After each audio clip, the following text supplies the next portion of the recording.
April 26 ಲೋಕ ಚುನಾವಣೆ ನಾಳೆ ಬಹಿರಂಗ ಪ್ರಚಾರ ಅಂತ್ಯವಾಗಲಿದೆ.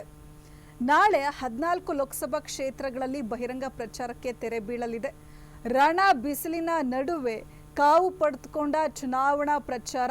ಕಾಂಗ್ರೆಸ್ ಮತ್ತು ಬಿಜೆಪಿ ಜೆಡಿಎಸ್ ಮೈತ್ರಿಕೂಟದ ನಡುವೆ ನೇರ ಹಣಾಹಣಿ ಏರ್ಪಟ್ಟಿದೆ. ಮತದಾರರ ಮನ ಗೆಲ್ಲೋದಕ್ಕೆ ಹುರಿಯಾಳುಗಳು ಕಸರತ್ತು ನಡೆಸ್ತಾ ಇದ್ದಾರೆ. ಮೈಸೂರು, ಕೊಡಗು, ಚಾಮರಾಜನಗರದಲ್ಲಿ ಕೈ ಕಮಲ ನಡುವೆ ಸಮರ ಏರ್ಪಟ್ಟಿದೆ. ಮಂಡ್ಯ, ಹಾಸನದಲ್ಲಿ ಕಾಂಗ್ರೆಸ್ ಜೆಡಿಎಸ್ ನಡುವೆ ಟಫ್ ಫೈಟ್ ಇದೆ. ಸಿದ್ದರಾಮಯ್ಯ ಡಿಕೆಶಿಗೆ ಪ್ರತಿಷ್ಠೆಯಾಗಿರುವ ಲೋಕ ಸಮರ.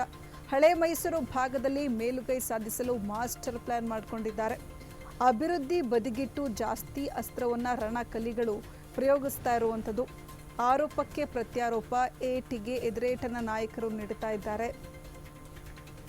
ಏಪ್ರಿಲ್ 26ನೇ ತಾರೀಕು ಲೋಕಸಭಾ ಎಲೆಕ್ಷನ್ ಇದೆ. ಹೀಗಾಗಿ ನಾಳೆ ಬಹಿರಂಗ ಪ್ರಚಾರಕ್ಕೆ ಅಂತ್ಯ ಬೀಳಲಿದೆ. ನಾಳೆ 14 ಲೋಕಸಭಾ ಕ್ಷೇತ್ರಗಳಲ್ಲಿ ಬಹಿರಂಗ ಪ್ರಚಾರಕ್ಕೆ ತೆರೆ ಬೀಳಲಿದ್ದು, ರಣ ಬಿಸಿಲಿನ ನಡುವೆಯೂ ಕೂಡ ಚುನಾವಣಾ ಪ್ರಚಾರ ಕಾವು ಪಡೆದುಕೊಂಡಿದೆ.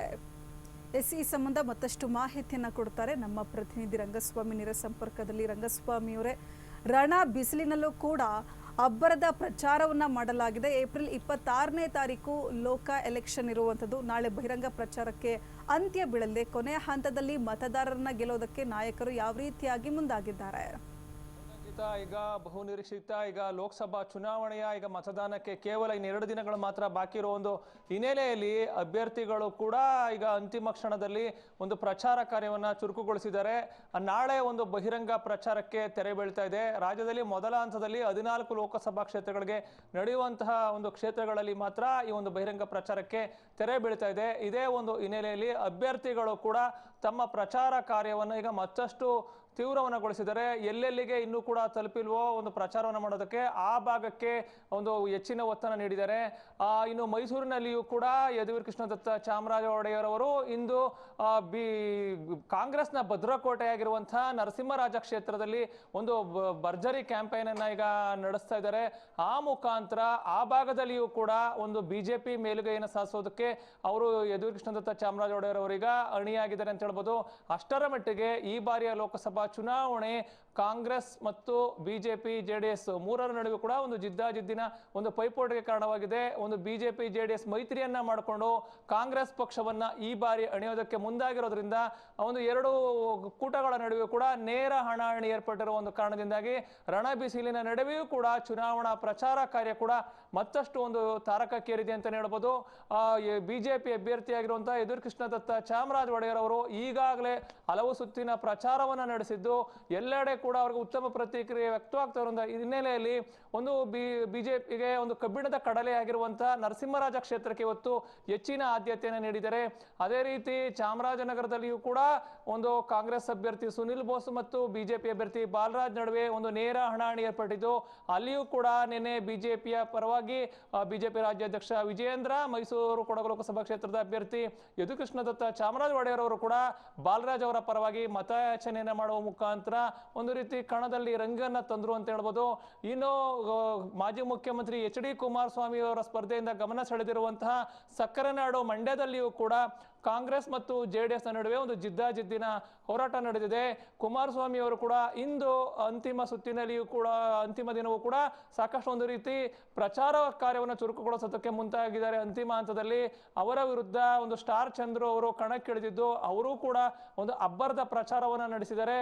ಅವರ ಪರವಾಗಿ ಮುಖ್ಯಮಂತ್ರಿ ಸಿದ್ದರಾಮಯ್ಯ, ಡಿ.ಸಿ.ಎಂ ಡಿ.ಕೆ. ಶಿವಕುಮಾರ್ ಸೇರಿದಂತೆ ಘಟಾನುಘಟಿ ನಾಯಕರು ಒಂದು ಪ್ರಚಾರವನ್ನು ಮಾಡಿದರೆ ಎಚ್.ಡಿ. ಕುಮಾರಸ್ವಾಮಿ ಅವರ ಪರವಾಗಿ ಅವರ ತಂದೆಯಾಗಿರುವಂತಹ ಮಾಜಿ ಪ್ರಧಾನಿ ಎಚ್.ಡಿ. ದೇವೇಗೌಡ, ಖುದ್ದು ಪ್ರಧಾನಿ ನರೇಂದ್ರ ಮೋದಿ ಅವರ ಆದಿಯಾಗಿ ಎಲ್ಲರೂ ಕೂಡ ಒಂದು ಪ್ರಚಾರವನ್ನ ನಡೆಸಿದ್ದಾರೆ. ಮೈಸೂರಿನಲ್ಲಿ ನಡೆದಂತ ಒಂದು ಚುನಾವಣಾ ಪ್ರಚಾರ ಸಭೆಯ ಮುಖಾಂತರ ನರೇಂದ್ರ ಮೋದಿ ಅವರು ಕುಮಾರಸ್ವಾಮಿ ಅವರ ಪರವಾಗಿ ಒಂದು ಮತಯಾಚನೆಯನ್ನು ಮಾಡಿದ್ರು.